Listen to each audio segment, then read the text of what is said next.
আমি আর কিন্তু অন্য ফ্ল্যাট দেখিনি।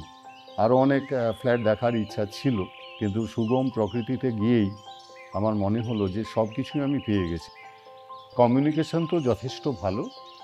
সামনেই রেলওয়ে স্টেশন, 10 মিনিটের মধ্যে মেট্রো স্টেশন পাচ্ছি আমরা দুটো, আর অটো অ্যাভেলেবল, মানে দাঁড়াতেই হবে না, 1 মিনিট 2 মিনিট ছাড়া ছাড়াই অটোর কানেকশন আছে।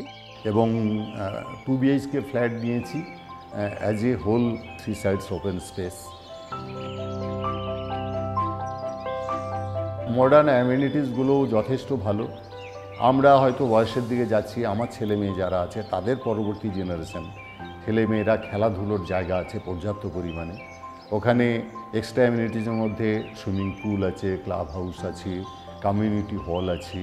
ওখানে পুকুর পাড়ের পাশ দিয়ে সুন্দরভাবে হেঁটে যাওয়া লন আছে, এবং সিনিয়র সিটিজেনদের জন্য নিরিবিলিতে বসে নিজেদের মধ্যে যে গল্পগুজব করা, তার জন্যও যথেষ্ট কিন্তু প্লেস আছে।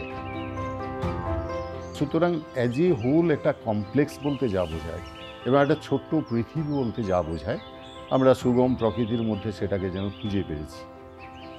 2023-এর অগাস্টে আমি বুক করেছিলাম, আর এই 2025-এই তো পসেশন ডেট আছে, হ্যান্ডওভার হবে, এবং খুব মুখিয়ে আছি সামনের হ্যান্ডওভারের সাথে সাথে ওখানে গিয়ে মেন্টালি সেট আপ করার।